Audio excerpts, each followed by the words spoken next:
Fala pessoal, torcedor colorado. O Brasileirão está um pesadelo até agora. O Internacional vai bem na Copa do Brasil, vai bem na Libertadores, mas no Brasileirão está só um ponto da zona de rebaixamento. E este era um jogo para dar uma resposta, porque no meio de semana o Inter foi lá e ganhou de virada do Bahia, se classificou em primeiro no Grupo da Morte. Era aquele jogo para dar uma moral no final de semana para o Brasileirão, mas não. O Internacional novamente entrou com uma outra postura, entrou mole, entrou tomando gol nos 15 primeiros minutos, não conseguiu dominar as ações no primeiro tempo. O Fluminense, ao mesmo tempo que ele se defendia bem, ele teve as melhores chances da primeira etapa. O Inter pouco fez. O Inter foi reagir no segundo tempo. E o pior, esse foi um jogo que deu errado em todos os sentidos. Além de o Internacional perder em casa, de seguir próximo da zona de rebaixamento, o Internacional também teve 2 lesionados. No primeiro tempo, Fernando. No segundo tempo, Vitinho. Fernando, que sentiu um desgaste. Vitinho, que foi uma dor, uma torção que teve no braço, próximo de onde ele tinha tido a situação que tinha sido na mão, que tinha tirado ele por mais de um mês.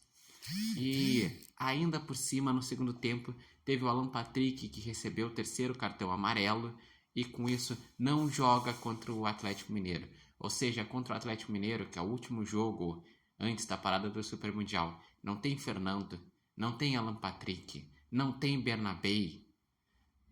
Pá, é complicada a coisa. E o Internacional, no primeiro tempo, ele foi pior que o Fluminense e no segundo tempo faltou ter eficiência. Porque se os números eram do Fluminense no primeiro tempo, o volume, as chances foram do Inter para empatar ou até virar. Não teve essa eficiência e o Fluminense, num contra-ataque, na reta final do segundo tempo, foi lá e fez o segundo gol com o Bahia, que teve falha defensiva sim, da zaga que desvia, falha defensiva do goleiro que acabou ficando vendido para o lance. Enfim, é complicado, porque vamos parar para pensar, a última vitória do Inter no Brasileirão foi na 6ª rodada, quando venceu por 3-1 do Juventude. Desde então, enfrentou Corinthians e Botafogo fora de casa, derrota e derrota, mas até era compreensível porque era entre copas. Daí teve o jogo contra o Mirassol em casa, só empatou. E de novo foi aquele mesmo cenário de sai atrás, tem uma lesão, tenta se recuperar no segundo tempo e não consegue.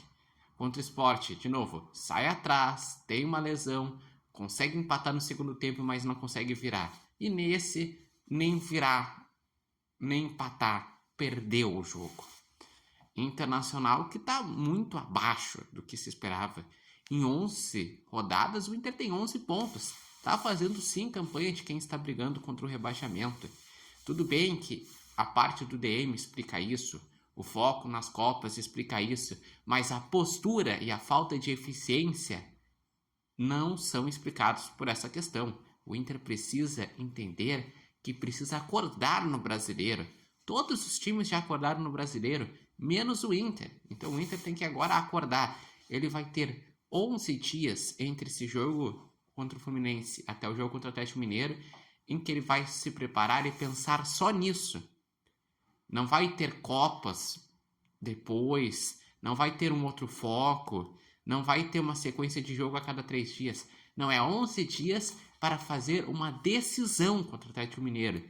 Porque se o Inter perder contra o Atlético Mineiro, tem grandes chances de o Inter entrar na zona de rebaixamento e ficar toda a parada do Super Mundial dentro da zona de rebaixamento.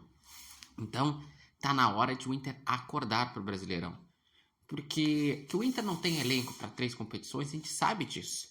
A gente sabe que é importante o Inter avançando nas Copas, mas vai ter um momento que o Inter vai ter que ser eliminado de uma das 2 Copas para conseguir ter um elenco suficiente para enfrentar uma Copa e um Brasileirão.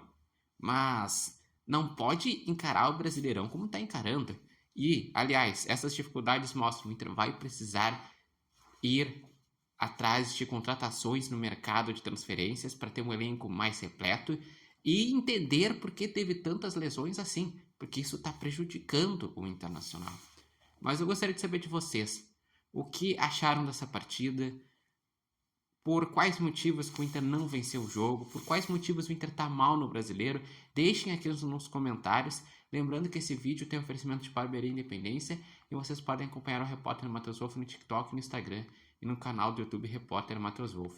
Mas eu digo, tá, teve a sequência de jogos difíceis no início do Brasileirão, teve também estar no grupo da morte, as lesões, alguns erros de escalação, a oscilação dos jogadores, só que nos últimos 5 jogos para cá, vai além, é postura.